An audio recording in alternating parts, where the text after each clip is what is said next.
Hey, welcome back everybody to Iconic Rod and Custom. I'm Greg Martin, and today we're going to start part 2 of Big Red. We got the door cut out, as you can see on part 1, and we're ready to start some of our sheet metal modifications and fabrication. Let me get this door open. Now, we're making a step in here for ease of access to get in. Scotty had rolled the seal panel for out front already. We're going to start with the door jambs, obviously on the quarter panel side, as well as the actual door itself. I'm going to make a new inside panel for this because the fuel filler came through there originally. Well, I shouldn't say originally. After it was modified, before it came through the quarter panel, and the filler came out through into the fuel tank. So we're going to replace that.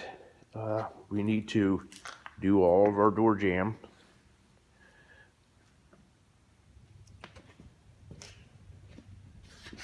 And the striker pillar. We may have to modify that for our latches and our handle itself. We're going to try to use the Astrovan door setup. We'll see if that works.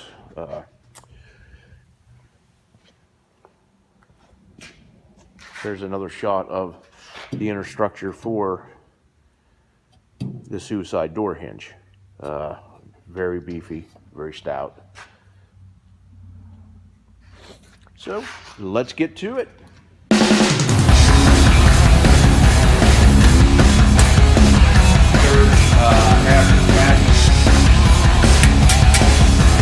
Front bar, the full size.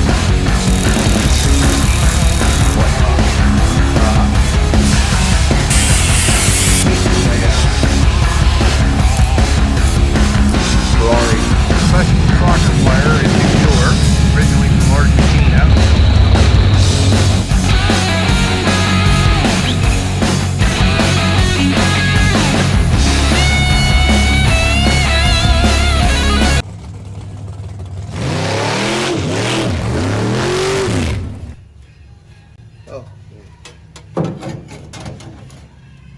This is the sill plate that Scott made up. He has the step made up also.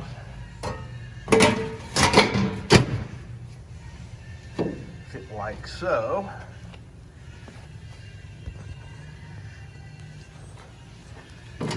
And his plate he'll put in around here. He mentioned about maybe rounding that corner out, which would look pretty cool, especially on this older vehicle. So that's probably what we'll do.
in here, I'm making the inner door jamb, the section that the actual door seal on the door side will set against. It's a step that goes in and then up.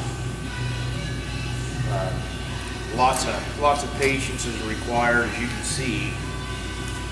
This is all sorts of contour. This is simply an 1.5 inch piece of metal that we broke on the brake over to 90 degrees, and then we're using the shrinker and stretcher to contour this to fit the quarter panel and the door jamb itself on the door side. So, getting close. Need to manipulate this down a little bit more here, about there, little by little.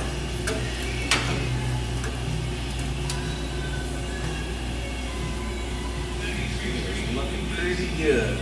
Down here.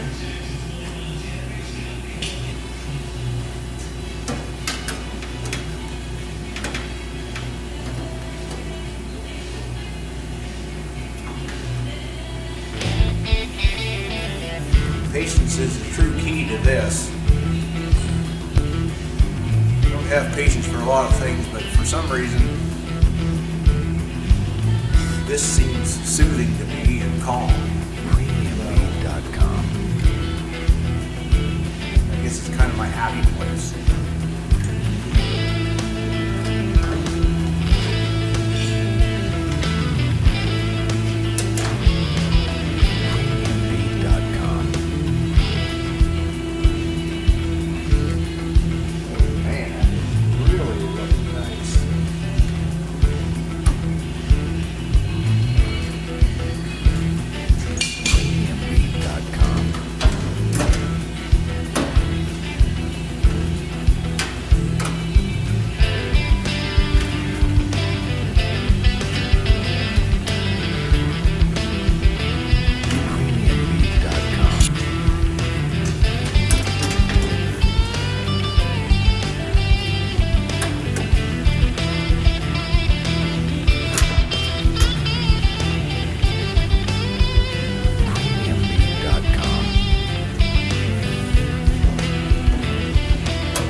This in a little bit here at the bottom. We're going to have a door jamb. Okay, so we got this section of the door jamb all bent up, and we tacked it in place. You can see it's overlapped. It sticks out here a little bit. The idea is to grind that back down. Everything flush so it matches the contour of the quarter panel perfectly, and it'll still leave us 5/8 of a step in for the door seal that will be on the inside of our third door. So now I have the other piece cut out of the jamb that goes around the hinges. I have it rough cut out. That'll get capped in place of everything you see there. So I guess that's the next step. We'll get that set in place, mark, final cut, and get that tacked on.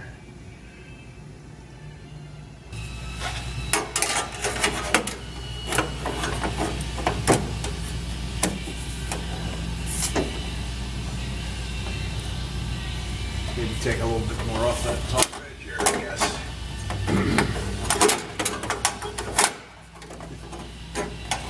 But here, it's fitting very nice. Take 1/8 off that. Okay, so we got the bigger part of our door jamb tacked in there after I got it all cut and molded in. If you can see here, I mean, it's had to do some fitting to get that set right in there.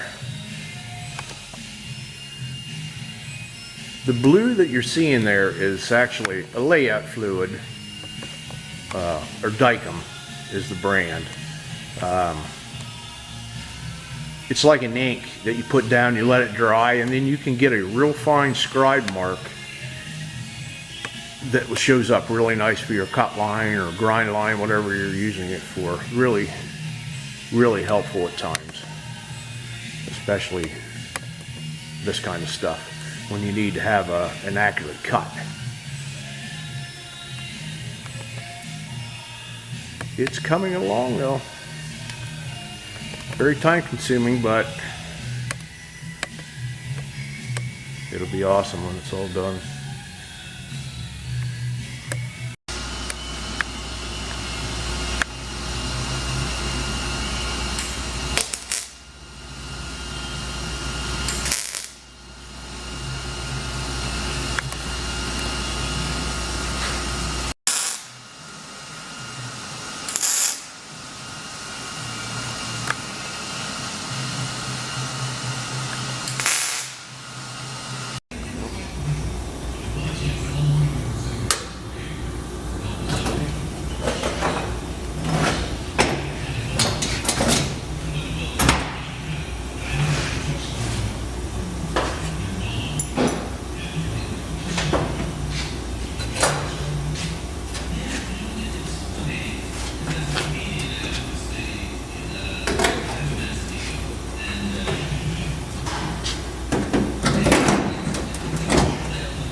Well, that's going to end up part 2.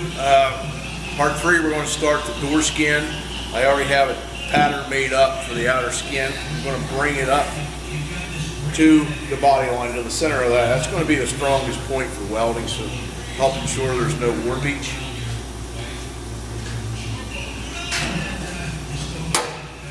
So we'll catch you on the next one.